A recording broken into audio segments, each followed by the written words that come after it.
देखो भाई, कस्टमर कहता है इस बार कुछ नया ट्राई करते हैं, अगली बार फिर कहता है इस बार कुछ और ट्राई करते हैं, और तीसरी बार में वो आपका ब्रांड भूल चुका होता है। अब सवाल ये नहीं है कि कस्टमर लॉयल क्यों नहीं है, सवाल ये है कि क्या आपने कभी उसे लॉयल बनाने का मौका दिया भी है या नहीं है। आज के इस वीडियो में हम यही समझेंगे कि भाई वैरायटी सीकिंग बाइंग बिहेवियर को हैबिचुअल बाइंग बिहेवियर में कन्वर्ट कैसे किया जाता है। और ये कोई थियरी नहीं है साहब, ये रियल कंपनीज, रियल डिसीजन और रियल मिस्टेक की कहानी है। तो चलिए, सेठ जी से सीईओ बनने का वक्त आ गया है। सबसे पहले एक बात समझ लो, हर कस्टमर एक्सपेरिमेंट नहीं करना चाहता, वो ऑलरेडी कंफ्यूज होता है। आपने उसको ऑप्शंस ज़्यादा दे दिए तो डिसीजन डिले होता है, डिसीजन डिले हो गया तो स्विच हो गया। आपका काम सिर्फ प्रोडक्ट बनाना नहीं है, आपका काम कस्टमर का कंफ्यूजन दूर करना है।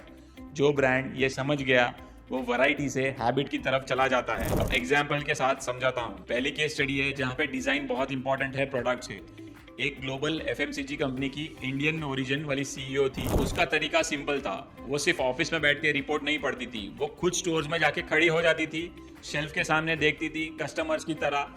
वो ये नहीं देखती थी कि प्रोडक्ट कितना अच्छा है, वो ये देखती थी कि प्रोडक्ट दिखने में कितना अच्छा है, लोगों का हाथ उस पर जाता है या नहीं जाता है। यहीं से एक शिफ्ट आया, सेम प्रोडक्ट लेकिन design change, size change, visual impact पूरा सब बदल गया।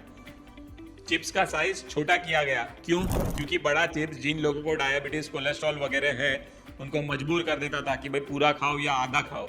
छोटा chips, no thinking, single bite है, बाइट साइज खाया, इंस्टेंट सेटिस्फेक्शन हो गया, मजा आ गया।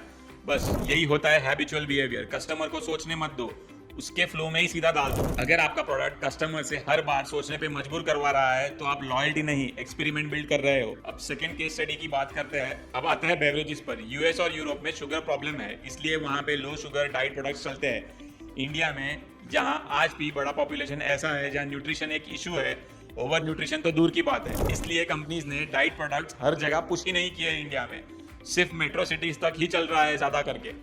क्यों?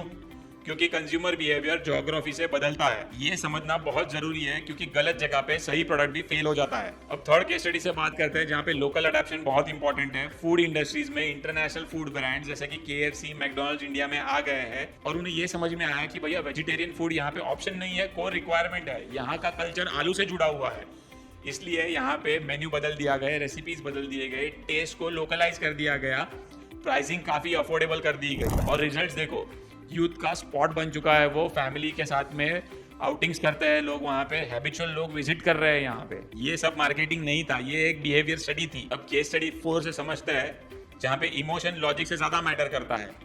अब सबसे पावरफुल एग्जाम्पल है ये, हेल्दी ड्रिंक्स की बात करते हैं। प्रेग्नेंट मदर्स के लिए प्रोडक्ट अक्सर फेल हो जाते हैं, लेकिन बच्चों के लिए ये तुरंत ही इंस्टेंट हिट हो जाते हैं। क्यों?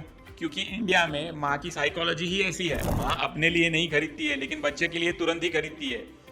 आप माँ को टारगेट नहीं करते, आप उसके इमोशन को टारगेट करते हो। जो ब्रांड ये समझ गए वो सिर्फ प्रोडक्ट नहीं बेचते, वो ट्रस्ट को बिल्ड करते हैं, कंटेंट के थ्रू, एजुकेशन के थ्रू, हैंड होल्डिंग के थ्रू। तो कुल मिलाकर फ्रेमवर्क सिंपल है, कस्टमर का कंफ्यूजन दूर करो, डिसीजन को एफर्टलेस बनाओ, लोकल बिहेवियर को समझो और उसको अडेप्ट करो, इमोशन का रिस्पेक्ट करो। प्रोडक्ट नहीं, हैबिट बिल्ड करना है, यही बड़े ब्रांड्स करते हैं। देखो भाई, प्रॉब्लम ये नहीं है कि इंडियन ब्रांड्स ग्रो नहीं कर सकते, प्रॉब्लम ये है हम प्रोडक्ट्स को प्यार कर लेते हैं, कंज्यूमर्स से नहीं।